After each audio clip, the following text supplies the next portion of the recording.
The Monday Night Football game was a bizarre scene, in my Yeah, opinion. yeah. In terms of like the jockeying between two different quarterbacks without really any sort of understanding of like who is number one in the And pecking Bill later order, says that was part of the plan. which I I am doubt. skeptical about. He pulled Mac after Mac threw an interception. Right.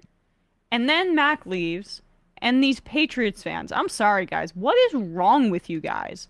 Cheering, Zappe, yeah! Oh, nice, right? We get a quarterback who can run boots and can throw open passes to receivers when Ramondre Stevenson and Damian Harris are carrying the entire team and the line, run blocking, carrying the entire team on your back. And then you have a quarterback who's like, frankly, Zappe was making some elementary plays and then he gets exposed. There were really Patriots fans that after just a short stretch, it reminds me of you guys with the damn Mike White thing with the Jets. Like, you're really giving up on a guy who was almost rookie of the year if Jamar Chase didn't have this historic season last year, Mac Jones. Oh, I thought you were saying Zach Wilson. I was like, I don't know. No, I don't know no, what no. season I'm you were I'm talking I'm about. sorry. I'm like bouncing around a little, No, but it no, reminded me of that I know what you situation. mean. Second overall pick. He's out with injury. Mike White has some success just not messing the game It was up. one game. It was And just the Bengals game. and the Jets fans were like, maybe it's time. Maybe I And mean, he was just bad yeah, because that he's a, because undrafted guy. Like, he is a backup, yeah, if that. yeah. And right now, Zappy, it's kind of the same situation.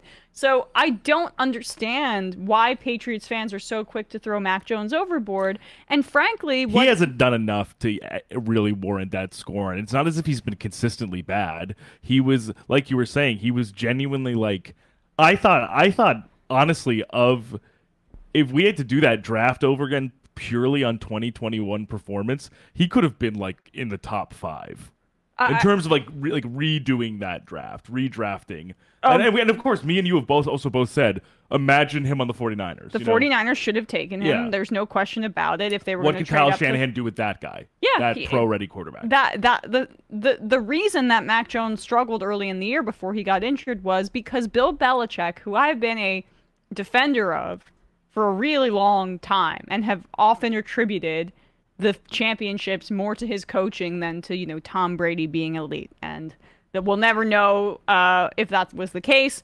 Brady winning a championship after that certainly undercuts that point that I've been making. And frankly, the way that Bill is acting in this situation bothers me and makes me rethink some of those guesses that I had about that as well, because he's punishing Mac Jones for some reason, not committing to him as the long-term starter. And I understand that in Bill's world, you've got to earn it. This is like a military style um, NFL program where it's all about just doing your job and you don't ask questions and you don't make hay.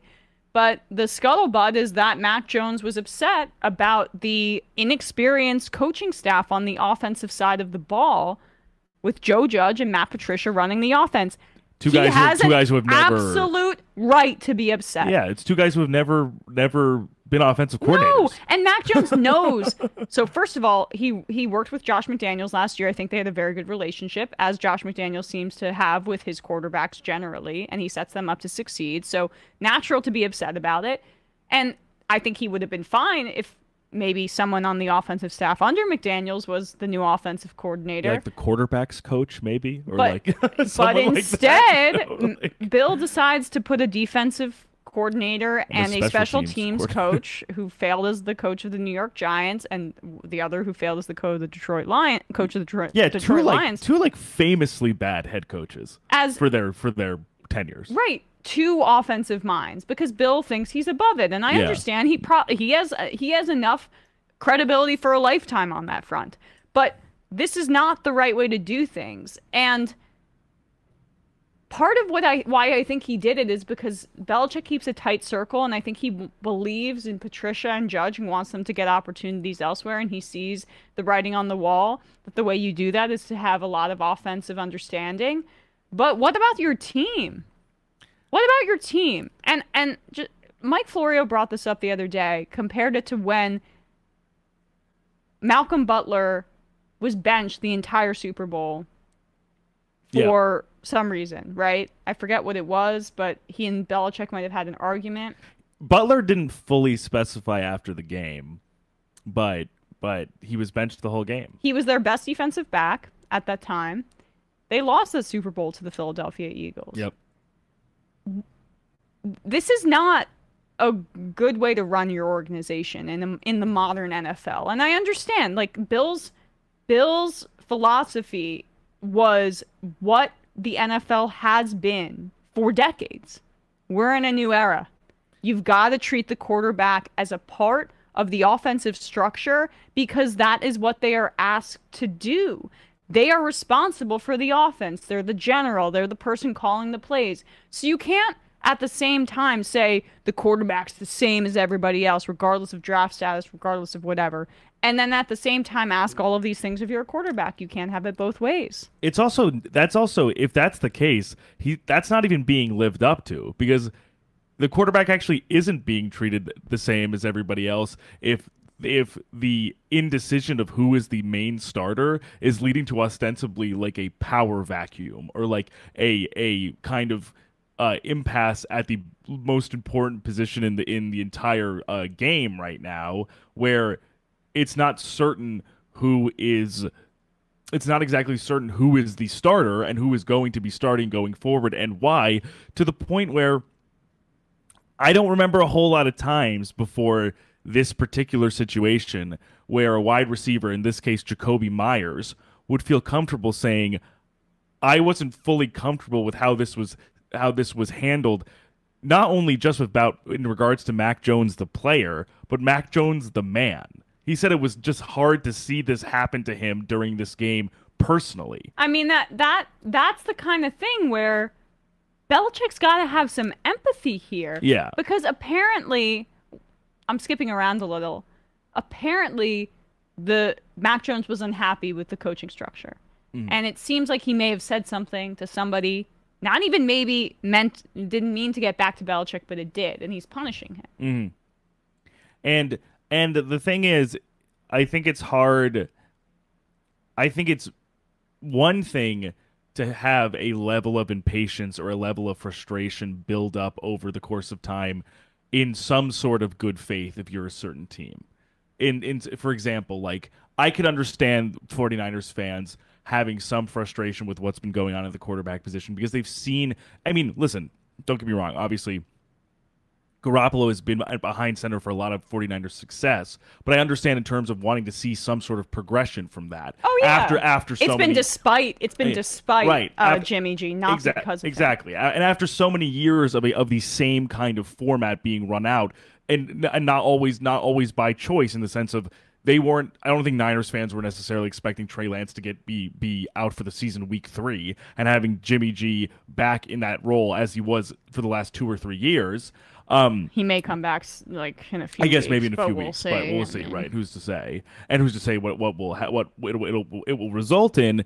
But after the season that Mac had last year, and maybe he had a little bit of a rockier start, but it's not as if he has a lot of great personnel or great offensive scheming to work with to begin with. Devontae Parker has looked pretty good, but a lot of their strength on offense, as you said, has been on the ground. It's been through Ramondre Stevenson and has been through Damian Harris. So I just think if this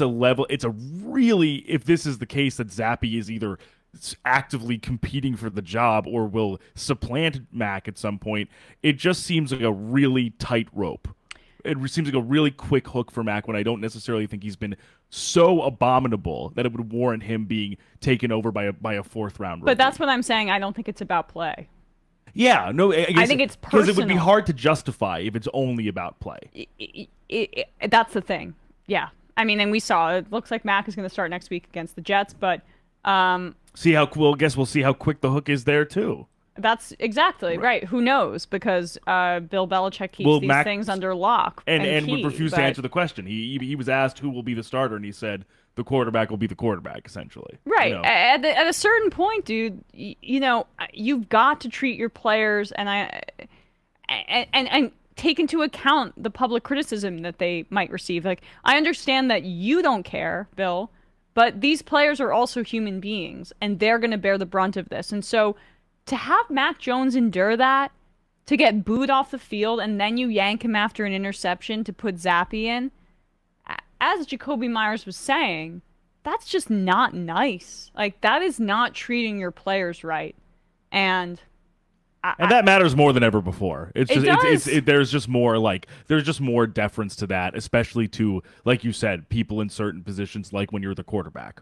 Like it does have some sort of reflection Bill on. is the only guy that could do this, and he's running out of goodwill at this point Yeah, to do yeah. this. I don't think people would look at this the same way if, say, like, you know, if like Lovie Smith was doing this in Houston, or like, or if Eberflus was doing this with Justin Fields. Oh my gosh. It's something like that. I just don't think it would be nearly as. I think it would be far more scrutinized, or far more. There would be a greater microscope for this type of quarterback jockeying for a different coach. 100%.